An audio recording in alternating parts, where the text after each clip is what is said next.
मित्रों नमस्कार, जय श्री राम। मित्रों, मैं पंडित रमेश चंद्र पटेरिया, इंजीनियर एवं कुंडली विश्लेषक, आपका अपनी YouTube चैनल ग्रह चाल में हार्दिक स्वागत करता हूं। मित्रों, जैसा कि मैंने आपको पूर्व में बताया कि हम एक राहु और केतु की एक्सिस पर एक श्रृंखला बना रहे हैं। राहु और केतु के सभी भावों में बैठने से आपके जीवन पर वो क्या प्रभाव देते हैं, इस संबंध में अभी तक मैंने 4 पार्ट जो है बना चुके हैं, जिसमें हर पार्ट में हमने 2-2 भावों को कवर किया है।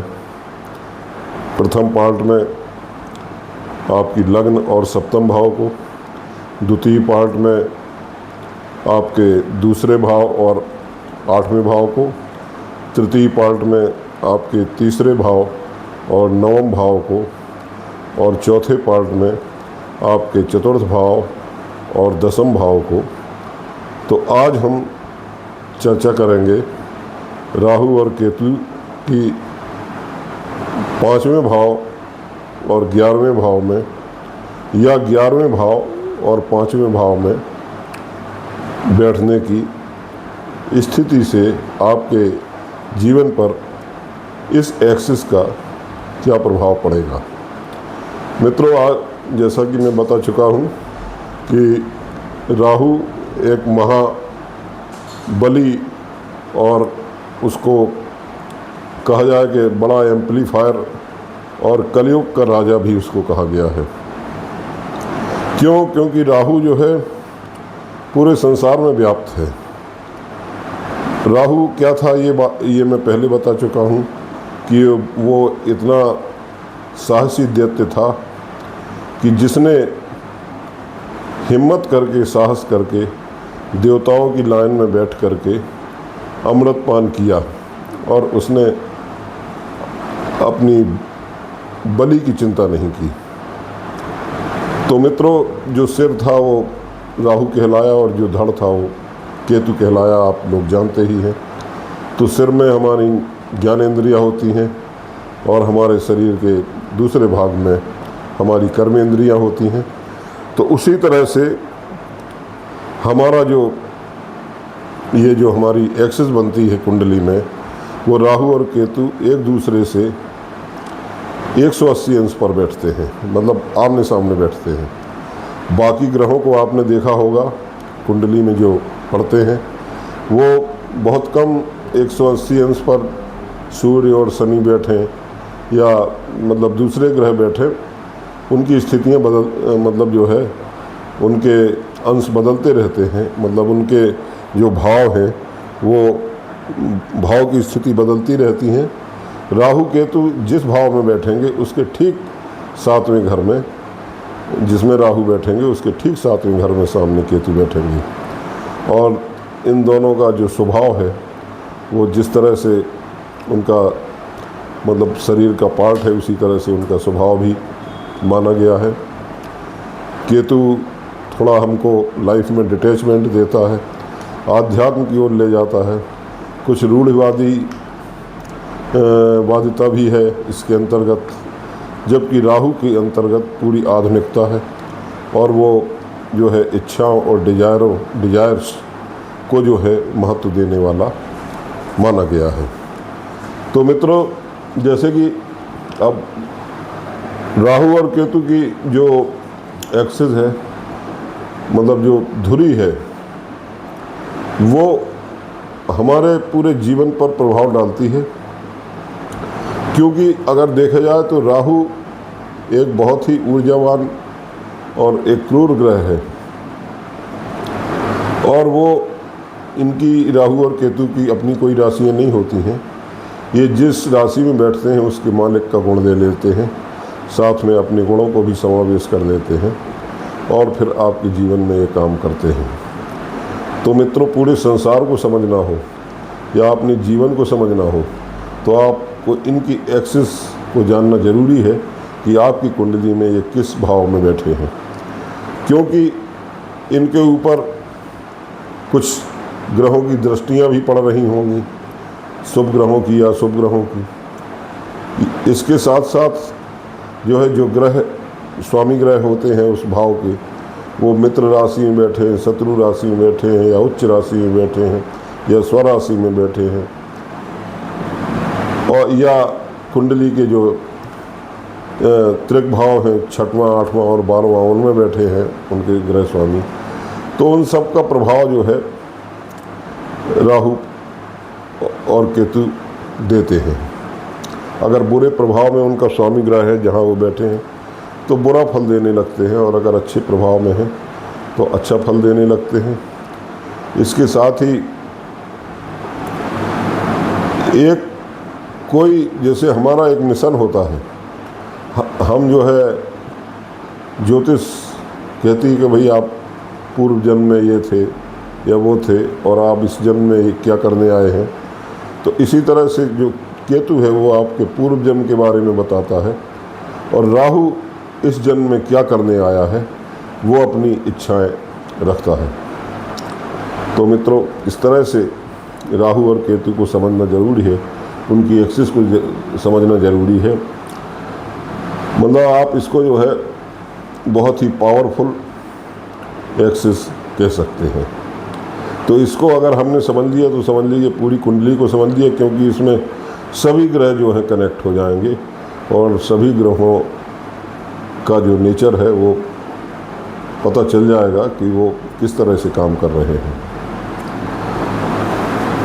राहु और केतु की एक्सिस हमारे पूरे जीवन में एक खाका जो है बनाती है, एक मतलब जो है नक्शा बनाती है, और उस रोड मैप को अगर हमने जान लिया तो फिर हम वो सावधानियां रखेंगे।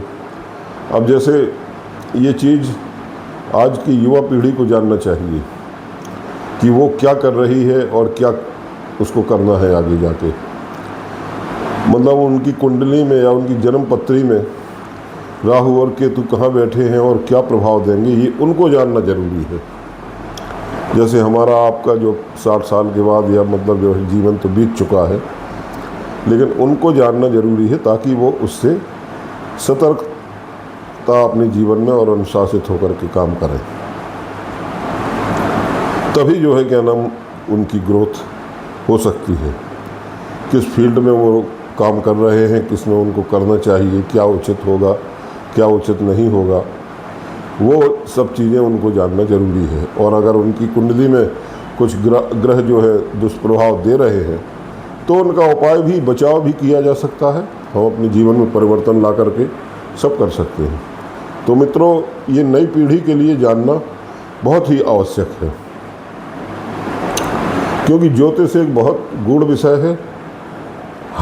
हम इसको मोटा मोटा आपको समझाने की कोशिश करते हैं ताकि आप राशियाँ, भाव और ग्रहों के स्वभाव इसके बारे में कम से कम जान जाएं। उनकी दृष्टियाँ, वो कहाँ किस भाव में बैठते हैं, कौन से बुरे भाव हैं, कौन से केंद्र के भाव हैं, कौन से धर्म त्रिकोण के भाव हैं जहाँ अच्छा फल देते हैं। तो ये सब जानना, हमारी लग्न में कौन सा ग्रह है या कौन सी राशि है, तो हमारी लग्न क्या है, यानी हमारा शरीर और स्वभाव उस ग्रह के अनुसार होगा। क्योंकि जब हमारा जन्म हुआ तो लग्न में जो भी हमारे ग्रह आए वो पूरे जीवन भर प्रभावित करते हैं। तो ये हमको जानना बहुत ही आवश्यक है मित्रों। तो मतलब आपको अगर आप कहीं जा रहे हैं और आपको वो मैप या नक्शा आपको मिल जाता है, जैसे आजकल गूगल में फीड कर लेते हैं कि भाई फला हम जगह हमको जाना है, तो वो अपने आप रास्ता बताता चलता है। तो इसी तरह से हमारे जीवन में है कि हमने अगर राहु और केतु की एक्सिस को दुरुस्त कर लिया, अपनी चीज़ों को दुरुस्त कर लिया, तो जो है हमको जीवन में जो है कठिनाइयाँ नहीं आएंगी। यानी कि जीवन बहुत जो है आसानी से चलेगा। ये बहुत मतलब सिंपल सी बात है जो मैं आपको समझा रहा हूँ। तो क्या सही करना है और मतलब कौन सा पेंच हमारा ढीला है, जैसे कोई मशीनरी होती है तो उसको हम चेक करते हैं ना, जब मशीन नहीं चलती है कि कौन सा पार्ट इसका कमज़ोर है, उसको ठीक करते हैं। इसी तरह से हमारे जीवन का भी कौन सा हमारा भाव या क्षेत्र जो है हमारा कमज़ोर है, उसको हम ठीक करने की कोशिश करेंगे तो ऑटोमेटिक है कि सब चीज़ें ठीक होने लगेंगी। कहीं ऐसा तो नहीं कि मतलब आप राहु केतु की जो एक्सिस है उसको आप समझ नहीं पा रहे हैं और आप गलत दिशा में जाकर काम करने लगते हैं। मतलब तो आज का जो टॉपिक है मित्रों, वीडियो है, वो 5वें और 11वें भाव में राहु और केतु के बैठने का है। मतलब राहु यदि 5वें घर में बैठते हैं तो केतु 11वें भाव में बैठेंगे, 5वां, और अगर केतु 5वें भाव में बैठते हैं तो राहु 11वें भाव में जाएंगे। तो मित्रों, जब किसी हाउस को या किसी घर को या किसी भाव को कह लें आप, मतलब हमको समझना है तो उस घर के बारे में जानना हमको ज़रूरी होता है, उस हाउस को जानना ज़रूरी होता है। पहले मैं आपको एक चित्र उदाहरण के तौर पे एक कुंडली दिखा देता हूँ, जिसमें आपको बता दूं कि हम किस भाव के बारे में चर्चा कर रहे हैं। ये एक उदाहरण कुंडली है, ये लग्न भाव है, प्रथम भाव। इससे हम गिनते हैं एंटी क्लॉकवाइज में, तो 5वें और 11वें भाव पर हम चर्चा कर रहे हैं। तो लग्न से 1, इसी से गिनेंगे 1, 2, 3, 4, 5, ये पंचम भाव होगा।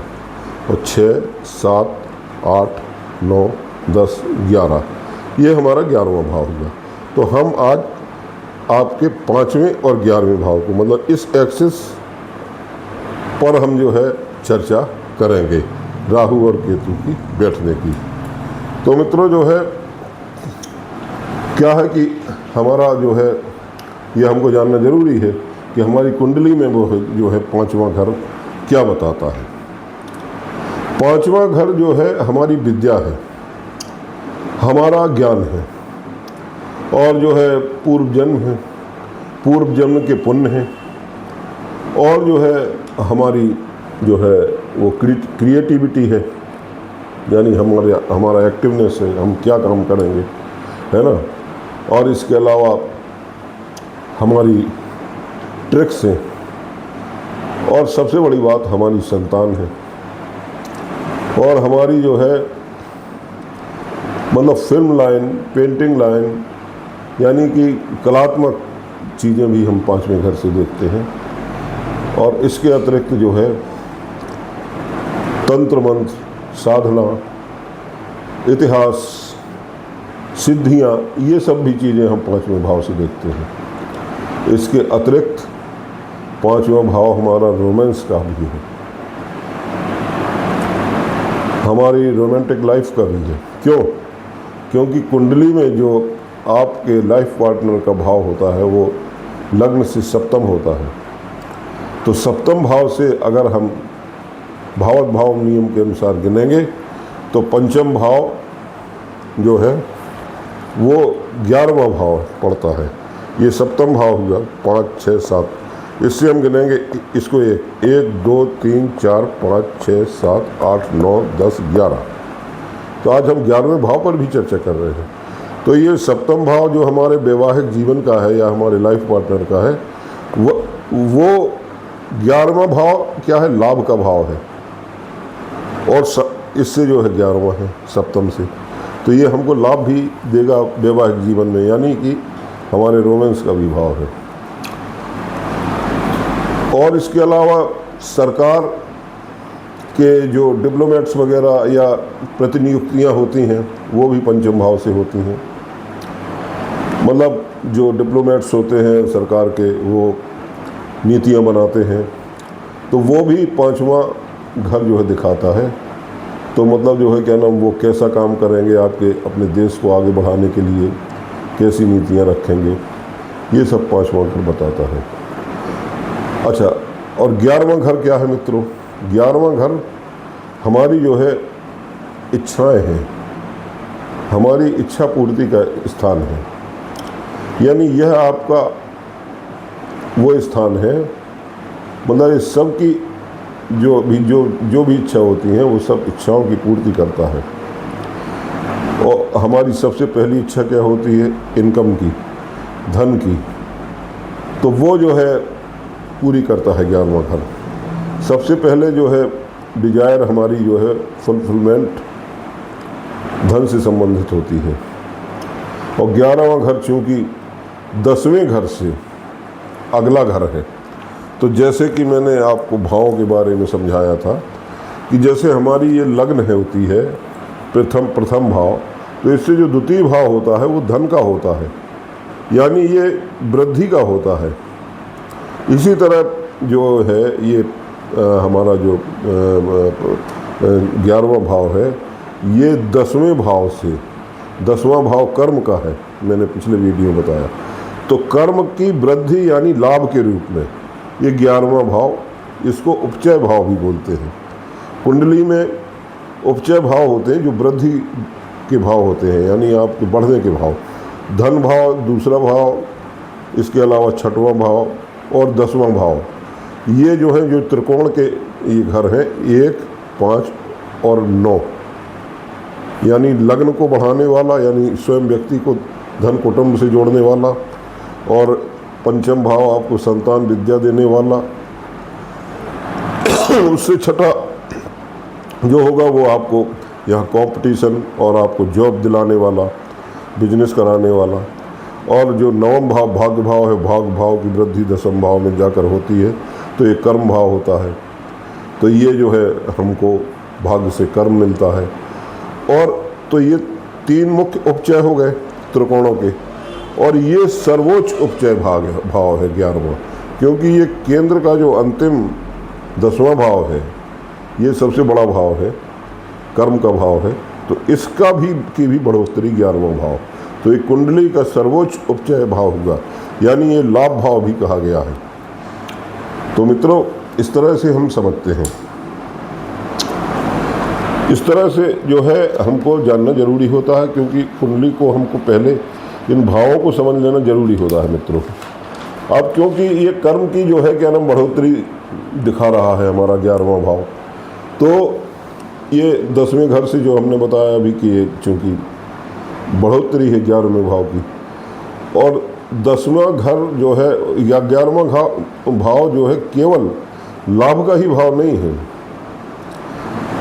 10वां भाव से हम कर्म करते हैं और 11वें भाव में हम कई प्रकार के लाभ चाहते हैं। इनकम तो चाहते ही हैं, इसके अलावा हम सम्मान भी चाहते हैं। हम जो काम करते हैं तो हम सोचते हैं कि हमको हमारे कामों की कोई अप्रिशिएट करे, हमको सम्मान दे।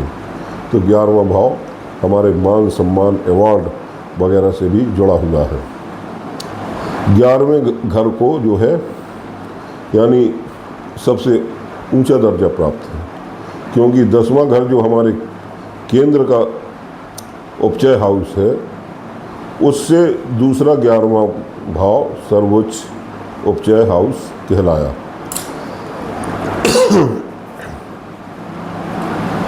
तो मित्रों क्योंकि हमको किसी चीज़ का जो है क्या नाम अवार्ड चाहिए, हमको रिवार्ड चाहिए, हमें अपने कर्म का रिवार्ड चाहिए, अवार्ड चाहिए, मतलब हमको सर्वोच्च उपचय स्थान जो है हमको हमारा इसीलिए 11वां हाउस बनाया गया है। तो मतलब केवल मनी ही नहीं, मतलब साथ में और भी चीज़ें। अब हमको और भी आज के आधुनिक युग में जैसे नेटवर्किंग का भी ये घर है, और इसके अलावा 5वां घर जो है वो लॉटरी और सट्टा वगैरह का है, शेयर मार्केट से भी संबंध रखता है। तो मोटा मोटा जो है आपको ये समझ लेना चाहिए कि हमारी इच्छा पूर्ति का घर 11वां है, और इच्छाएं कभी पूरी नहीं होती मित्रों। एक मतलब ये लगातार चलती रहती हैं। अगर आपकी एक इच्छा पूरी हो गई तो दूसरी नई जागृत हो जाती है। इसी तरह से 11वां घर जो है सतत चलते रहने वाला घर है, बढ़ोतरी का घर है। और 11वें घर के बाद फिर हम 12वें घर में को देखते हैं तो वो मोक्ष का घर है, यानी जब हम सब पूरी तरह से सैचुरेटेड और सेटिस्फाइड हो जाते हैं, तब हम फिर मोक्ष की ओर मुड़ते हैं और उसके बाद फिर हमारी कुंडली की बाउंड्री समाप्त हो जाती है। तो ये हमारा यहाँ बैठा हुआ जो मतलब बैठा है 5वें घर में, तो 5वें घर में जो है हमारी क्या क्रिएटिविटी है, हमारी मंत्र साधना है ना। इस तरह से हम मतलब बहुत सी चीज़ें इन हाउसेस से देखते हैं। अब जितनी मुझे याद आती जा रही मैं आपको बताता जा रहा हूँ। लॉटरी सट्टा मैंने बता ही दिया है कि ये पंचम भाव से देखते हैं, और 7वें घर से 11वां घर 5वां घर है, तो वहाँ पर हमने आपको बता ही दिया कि वो जो है एक हमारे रोमांस का होगा। क्यों? क्योंकि 7वां घर विवाह का है। जब हम विवाह करेंगे तब हमको संतान मिलेगी, तो हमारा संतान का भी भाव है 5वां भाव। तो इस तरह से हम मतलब चीज़ों को थोड़ा सा अपना ज्ञान को आगे बढ़ा करके, और गूढ़ विषय है ये ज्योतिष। तो मित्रों इस तरह से जो है हमको चीज़ें हैं। मतलब ये पंचम भाव में अगर आपका राहु बैठता है तो वहाँ क्या करेगा राहु, मतलब वहाँ लिविंग अफेयर्स भी देखे जाते हैं। अब राहु 5वें घर में है तो जो है वो क्या होगा, और कोई लिविंग अफेयर्स में रहता है तो वो राहु क्या है, राहु एक अनकन्वेंशनल ग्रह है। मतलब वो परंपराओं को नहीं मानता। क्योंकि उसने वर्जनाओं को तोड़ करके अमृत पिया था, तो वो वर्जनाओं को तोड़ता है, परंपराओं को तोड़ता है, परंपराओं के विपरीत चला जाएगा, कुछ अलग हटके करेगा। तो अब कोई लव अफेयर्स में रहता है तो वो सोचता है कि भाई क्या ज़रूरी है शादी करना, ऐसे ही बच्चे कर लो। तो ऐसे लोगों के बिना मैरिज हुए बच्चे हो जाते हैं, और किस तरह से हो जाते हैं, IVF से हो जाते हैं, या आजकल सैरोगेसी भी चली है, या सिजेरियन बच्चे हो जाते हैं। मतलब यानी कि राहु एक अनकन्वेंशनल है, वो वर्जनाओं को तोड़ता है। तो आपकी जो भी जो है नॉलेज है, तो उसकी डिजायर क्या होगी, मतलब आपकी इच्छा क्या होगी, मतलब अनकन्वेंशनल डिजायर होगी। यार राहु क्या है, एक अनकन्वेंशनल। आप अनकन्वेंशनल को हिंदी में समझिए अपरंपरागत, यानी परंपराओं से हट करके। यानी कभी जैसे आपका बच्चा है तो कभी वो कहेगा, उसकी कुंडली में राहु पंचम भाव में है, या आपकी कुंडली में पंचम भाव में है, तो आपका बच्चा कहेगा कभी कि मैं तो नासा में जाऊंगा। वो कह सकता है कि मैं वीडियो गेमिंग की ट्रेनिंग लेना चाहता हूँ, है ना, वो आजकल ज़्यादा चल रहा है। वो जो है कहेगा मैं तो उसमें स्पेस क्राफ्ट चलाऊँगा, इसके है ना, मैं एस्ट्रोनॉमी सीखना चाहता हूँ। तो मतलब जो है ये इस तरह से बात करेगा ऐसा बच्चा, मतलब जो आज की आधुनिक चीज़ें हैं। तो मतलब ये हुआ कि आपको लगेगा माँ बाप हैं आप, तो वो कहेंगे कि ऐसा कैसे हो सकता है ना। तो ये चीज़ें होंगी, ये और होती हैं। तो मित्रों इस तरह से जो है अब क्या है, यानी कि हमारी जो डिजायर है कुछ सीखने की, हमारी जो इच्छा है वो कुछ सीखने की है, तो कुछ नॉलेज बढ़ाने की भी है। क्योंकि 5वां घर जो है वो विद्या का भी है, और यहाँ राहु बैठे हैं तो वो आपको आपकी डिजायर बढ़ाएंगे। यानी एक जो है आप अलग अभिरुचि आप रखेंगे, यानी नई चीज़ों को सीखने की। अतः ऐसे बच्चों की इच्छा को रोकना नहीं चाहिए, वरना वो कहेंगे कि हमारे माँ बाप हमें सपोर्ट ही नहीं किया, उन्होंने जीवन भर आपको कोसेंगे। तो आप उनको समझिए और उनको सपोर्ट करिए। अब जो है अनकन्वेंशनल लर्निंग यानी परंपराओं से हटकर सीखना, लगातार लर्निंग, लगातार सीखते रहना। अब माना कि 5वें घर में का स्वामी बृहस्पति है, यानी गुरु महाराज है, तो बृहस्पति की राशि में वो बैठा है और बृहस्पति आपके 8वें घर में जाकर बैठ गए। और 8वां घर हमने क्या बताया था, मृत्यु का होता है, यानी खराब भाव होता है। तो आप क्या समझते हैं कि ऐसा बच्चा जो है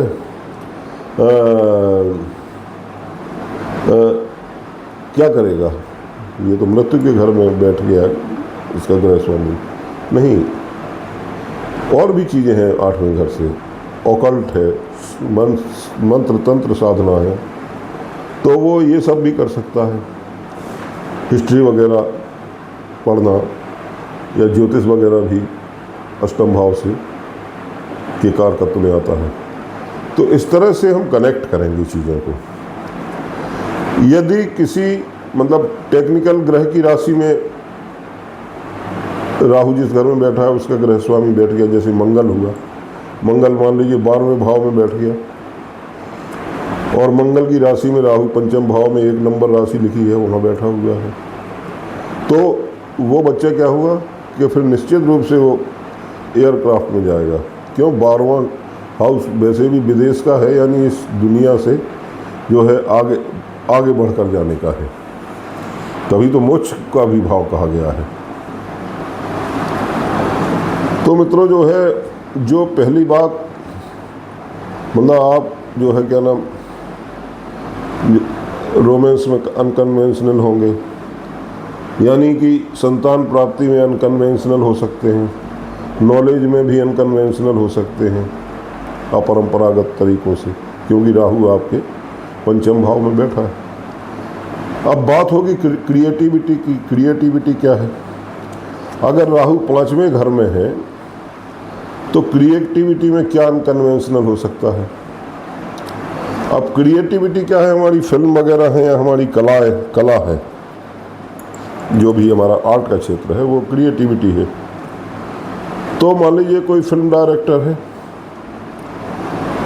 तो वो ऐसे विषय पर फिल्म बनाना चाहेगा कि जिसके बारे में लोग सोचते ही नहीं होंगे। जैसे मान लीजिए वो समलैंगिक संबंधों पर आज से 10 साल पहले उसने फिल्म बना दी, अब तो ये चीज़ें नॉर्मल हो गई, तो लोगों को अजीब सा लगा।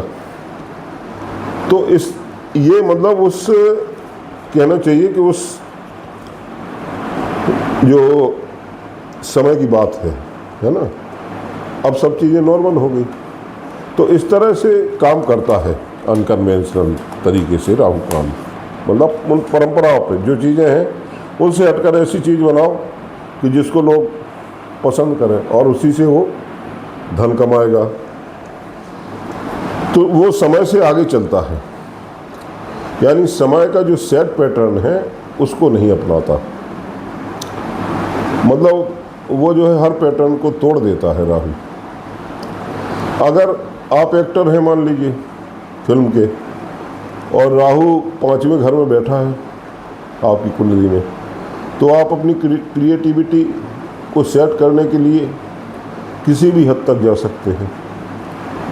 आपको अपना पूरा तौर तरीका बदलना आता है तो आप बदल लेंगे, क्योंकि आपको अपनी क्रिएटिविटी की डिजायर को हर हाल में पूरा करना है जो उसकी इच्छा है, और आपको अनकन्वेंशनल तरीके से ये करना है।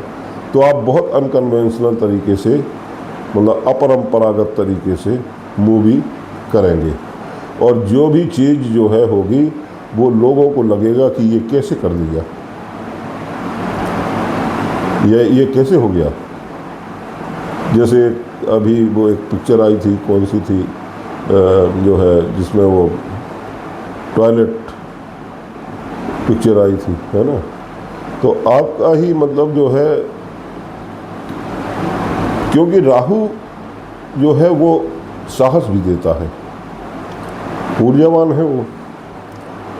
ये बात मतलब जो है आप अपने ग्रह स्वामी को जरूर देख लें कुंडली में। जैसे पाँचवा जो 5 नंबर राशि अगर हम उसको देखें कि काल पुरुष की कुंडली के अनुसार, तो पंचम भाव में पंचम राशि होगी, पंचम राशि सिंह की, यानी सूर्य इसके ग्रह स्वामी हुए। तो सूर्य की स्थिति को भी, पोजीशन को भी आप देखेंगे, यानी किस लेवल पर जाकर राहु आपको सफलता देगा और जो है या असफलता देगा, ये आपकी अंदर की जो है कैरेक्टरिस्टिक बताएगी। तो यहाँ का सफलता की बात, यहाँ मतलब सफलता की बात नहीं हो रही, मतलब यहाँ सिर्फ राहु के 5वें घर में बैठने की बात हो रही है। तो सूर्य यदि मान लीजिए अष्टम भाव में भी अगर बैठ जाएगा, तो सूर्य तो प्रकाश का पुंज है, वो वहाँ भी, अष्टम भाव अंधेरे का भाव है, तो वहाँ भी वो प्रकाश देगा। यानी सूर्य के लिए कोई चीज़ वो नहीं है, जो मुमकिन, सब चीज़ें मुमकिन हैं। अगर आप मान लीजिए डिप्लोमेट हैं और आप अपने देश में कितना आगे ले जाना चाहते हैं, तो इसको जो है क्या नाम देखेंगे। और अब इस तरह से राहु को हम समझेंगे पंचम भाव में मित्रों। अब हम केतु को समझते हैं कि केतु कहाँ पर है। केतु 11वें घर में है ना, यानी कि जो है अचीवमेंट, डिजायर को आप पूरी कर चुके हैं, क्योंकि केतु पूर्व जन्म के बारे में बताता है। आप पहले के जीवन में मतलब जो आपको पाना था वो आप पहले पा चुके हैं। इस जीवन में आप अपनी डिजायर को या नॉलेज को इम्प्रूव करने के लिए आए हैं, बढ़ाने के लिए आए हैं। तो ये जो आप मतलब जो है ऐसे लोग यदि केतु 11वें घर में हैं, तो अपनी आप नेटवर्किंग में अच्छा करेंगे, क्योंकि 11वां घर नेटवर्किंग से भी है। क्योंकि आप अपने आप को कैसे प्रोजेक्ट करना है, आप क्राफ्ट के मास्टर भी हैं, तो आपको सोशल मीडिया पर भी जो है कैसे आना है, केतु 11वें घर में ये चीज़ें बताता है। यानी जो 11वां घर है, 11वें घर से नेटवर्क, सोशल मीडिया, ये सारी चीज़ें, क्योंकि आज के ज़माने में इन्हीं चीज़ों से ही इनकम होती है। तो आपसे नेटवर्किंग में भी जो है क्या नाम, चूँकि केतु 10वें घर में है और नहीं सॉरी केतु जो है वो 11वें घर में है, तो आप बहुत बड़ी पोस्ट भी पा सकते हैं, क्योंकि 11वां घर मैंने बताया अवार्ड का भी है, रिवार्ड का भी है ना। क्योंकि पिछले जन्म में भी आप पा चुके हैं, ये मान के चलिए, और आपके पास जो है ट्रिक्स हैं, आपके पास वो अनुभव है, आपके पास इनकी एक्सपर्टीज है कि कैसे मिलता है मतलब उच्च पद। आप बड़ा नेटवर्किंग में भी जो है क्या नाम बड़ा कर सकते हैं, आप वहाँ तक पहुँचेंगे ज़रूर। यानी आपकी जो है सफलता आपको ज़रूर मिलेगी, मतलब आप बहुत इनकम भी कर सकते हैं, आपको बहुत अवार्ड भी मिल सकते हैं, आपको बहुत रिवार्ड भी मिल सकते हैं, जिसका केतु 11वें घर में होगा। तो देश विदेश से भी आपको अवार्ड मिल सकते हैं, लेकिन अन्य ग्रहों की स्थिति भी देखना होगी, उसके स्वामी ग्रह को भी देखना होगा। अब उदाहरण के तौर पे देश के प्रधानमंत्री हैं नरेंद्र मोदी जी, जिनकी कुंडली में केतु 11वें घर में विराजित हैं, तो उन्हीं को देख लें आप। यानी कि देश विदेश में कितनी उनको अवार्ड मिले, है कि नहीं, ये किसी से छुपा हुआ नहीं है। और नेटवर्किंग में भी वो हमेशा जो है क्या नाम माहिर है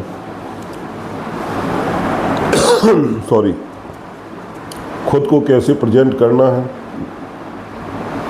उनसे सीखना होगा आपको, है कि नहीं। यानी स्किल जो है क्या नाम कैसे पैदा की जाती है, मतलब आप देखिए यानी कि कहाँ पैदा हुए, कहाँ जो है क्या नाम उन्होंने रहे और कहाँ से कहाँ पहुँच गए, है ना।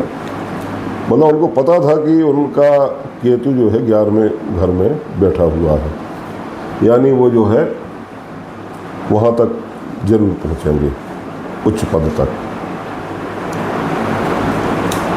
क्योंकि सूर्य भी उनके 11वें घर में बैठा हुआ है।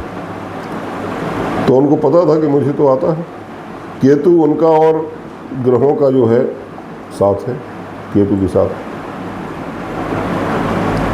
लेकिन उनका जैसे मतलब जो है बचपन से पता था, जैसे बचपन से उन्हें पता था कि वो सबसे बड़ी पोस्ट पर पहुंचेंगे, तो वे जानते थे। और फिर उन्होंने प्रयास भी किए, ऐसे नहीं बिना प्रयास किए हो गए, है कि नहीं।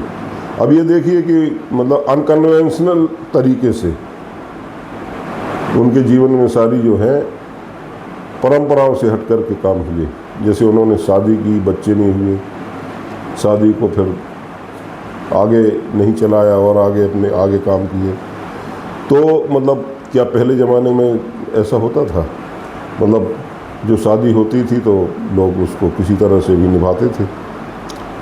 यानी कि अनकन्वेंशनल की बात करें तो, लर्निंग की बात करें तो मतलब जो है इस तरह से चीज़ें आती हैं।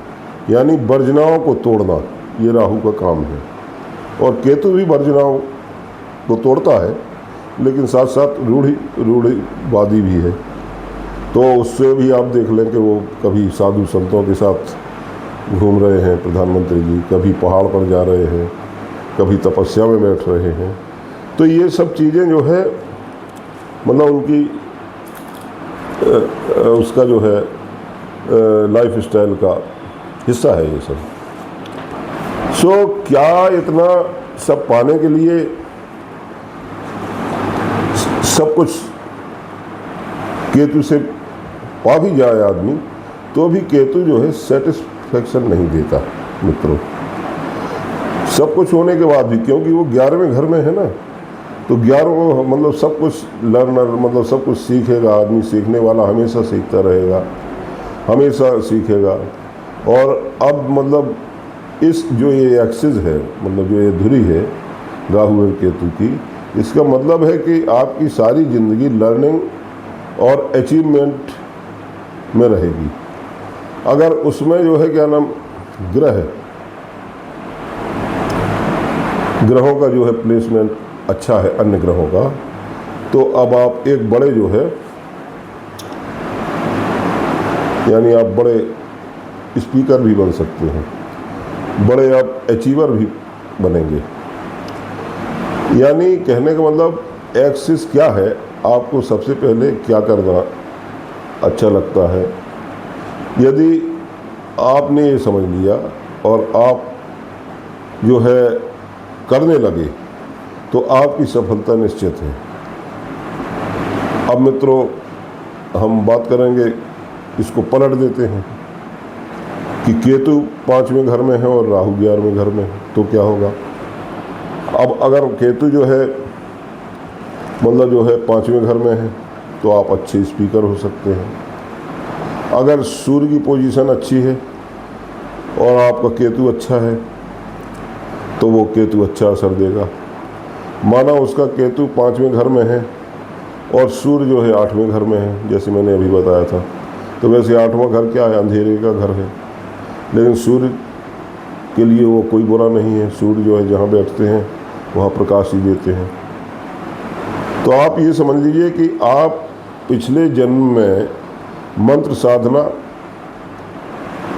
अच्छी जो है क्या नाम उसकी जानकारी रखते थे, क्योंकि ग्रह स्वामी आपके सूर्य अष्टम भाव में, अष्टम भाव मंत्र साधना से संबंधित है, पंचम भाव भी मंत्र साधना से संबंधित है। और जो है इसके अलावा केतु 5वें भाव में है, तो आपके पिताजी या दादाजी भी अच्छे साधक रहे होंगे, और आप भी जो है पिछले जन्म में साधना करते रहे होंगे, या ज्योतिष का ज्ञान आपको होगा, या हिस्ट्री का ज्ञान आपको हो सकता है। अच्छा, पंचम भाव से हम पुरानी चीज़ों को भी देखते हैं।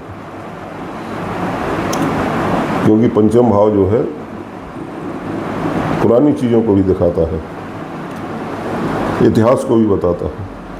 तो आप मतलब इस चीज़ में सब एक्सपर्ट हैं, आपको लगेगा कि ये तो सब मुझे आता है, क्योंकि आप केतु अगर पंचम भाव में है तो वो पूर्व जन्म से सीखा हुआ है, तो कहेगा मैं तो ये सब चीज़ का मास्टर हूँ, बस उसको करना क्या है, थोड़ी सी उस शीशे की धूल साफ करना है और शुरू हो जाना है।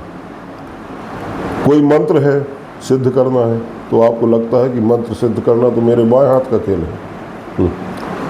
वो नॉलेज आप लेकर जो है आ रहे हैं और यही आपकी ताकत है।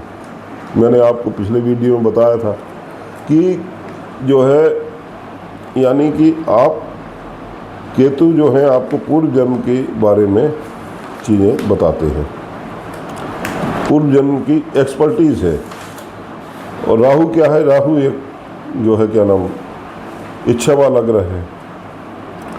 तो अब जो है पैसा कहाँ से आएगा,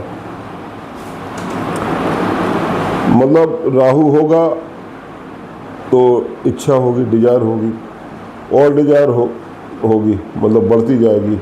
उसका फुलफिलमेंट उस डिजायर का कैसे आप करेंगे, तो माना कि जो है यानी आपकी डिजायर लगातार बढ़ती जा रही है। पहले आप छोटा पाना चाहते हैं, फिर आप बड़ा, और फिर और उससे बड़ा। इसी तरह से आप जो है 11वें घर में हैं राहु, तो आपकी लाइफ में मतलब इम्प्रूवमेंट आता जाएगा। और राहु के लिए जो है 42 वर्ष की उम्र और केतु के लिए 48 वर्ष की उम्र तक आपको आपके पर्पज की ग्रोथ फिर शुरू होगी, ग्रोथ होना शुरू होगा। समझ रहे हैं, मतलब अब जो है राहु यदि 11वें घर में है और उस घर के मालिक जो उस घर, मान लीजिए राहु जिस 11वें घर में है और उसमें 11 नंबर राशि लिखी है यानी शनि की, और शनि की दृष्टि पड़ रही है 11वें भाव पर। शनि कहीं भी बैठे वहाँ से अपनी तीसरी या उनकी 7वीं या 10वीं दृष्टि होती है, तो वो दृष्टि से अगर देख रहे हैं तो जो है क्या नाम, और यह शनि उसके मालिक जो है केंद्र के या त्रिकोण के भाव में बैठे हैं। बृहस्पति या मंगल या शनि कोई भी हो सकते हैं, यानी कि उसका जो ग्रह स्वामी है उस पर दृष्टि डालता है केंद्र में या त्रिकोण में बैठ करके, तो आपकी इच्छा निश्चित रूप से पूर्ण होगी। तो राहु यदि 11वें घर में बैठ जाए, मतलब एक इच्छा जो है को लेकर के, तो मतलब उसकी राहु की क्या इच्छा होगी, राहु की तो इच्छा धन कमाने की होती है, यानी इनकम की होती है या अवार्ड की होती है, क्योंकि 11वां स्थान सम्मान का भी है, मैंने बताया आपको। तो कर्मों को बढ़ने का स्थान है 11वां स्थान, यानी कि आप मेहनत करेंगे तो आप सम्मान भी चाहेंगे। मतलब आप चाहेंगे कि मुझे बड़ी सभाओं में बुलाया जाए, बड़े मंच पर मुझे सम्मानित किया जाए, नेटवर्किंग किस सर्कल में आप रहे, बड़े बड़े लोग मुझे जाने। ये आप अच्छे तरीके से जान सकते हैं। बस आपके ग्रह स्वामी और शनि की पोजीशन ठीक होना चाहिए, क्योंकि काल पुरुष की कुंडली के अनुसार 11वां भाव जो है, जो फिस्ट जोडियक है, उसकी राशि कुंभ है और उसके स्वामी शनि हैं। तो इनको भी अपन को साइड लाइन नहीं करना होगा, इनको भी कंसीडर करके चलना होगा। सो मित्रों, आपकी कार में जो है केतु क्या कह रहा है कि आप ज्ञान तो बहुत प्राप्त कर चुके हैं पिछले जीवन में, अब उस ज्ञान का लाभ आप उठाइए इस जीवन में आए हैं तो। यानी पिछले जन्मों में आपने जो पढ़ लिया था, यानी ज्ञान प्राप्त कर लिया था, लेकिन आप पिछले जन्म में इसका लाभ नहीं उठा पाए, तो अब आप 11वें भाव में बैठे हैं। केतु पंचम भाव से कह रहा है राहु से तो अब जो ज्ञान है आपके पास उसको आप पॉलिश कीजिए और उसका लाभ उठाइए। सिंपल सी बात है मित्रों। तो इस तरह से जो है ये चीज़ें आती हैं। अब ये एक्सिस भी यही कहती है क्या कि आप अपनी नॉलेज का अपनी पहचान बढ़ाने के लिए उपयोग करें। पहचान मतलब सम्मान, यानी 11वें भाव से। राहु 11वें घर में है तो आप सोशल मीडिया पर जाइए। अनकन्वेंशनल कार्यों से आपकी प्रसिद्धि बढ़ेगी। परंपराओं से हट करके सोशल मीडिया में बैठ के घर से लोग क्या करते हैं, अपनी रील बनाते हैं। अपनी नेटवर्किंग या मीडिया के प्लेटफॉर्म पर बढ़ाइए आप। यानी कि जो है घर बैठे रहेंगे तो काम नहीं चलेगा। फिर देखिए कि आप कैसे आगे नहीं बढ़ते हैं। अगर आप सोचें कि राहु तो मेरे 11वें घर में बैठा है तो दे ही देगा, क्योंकि 11वां भाव लाभ का है तो ऐसे नहीं होगा, आपको काम करना होगा। राहु एक फाइटर प्लेनेट है, लड़ाकू विमान है वो। तो आपको जो है लड़ना पड़ेगा अपनी चीज़ों को प्राप्त करने के लिए। अपनी नॉलेज को यूज करके फ़ायदा उठाइए, अपनी डिजायर को पूरा करिए। तो ये एक्सिस बोलेंगे कि डिजायर की और इच्छा पूर्ति की एक्सिस है।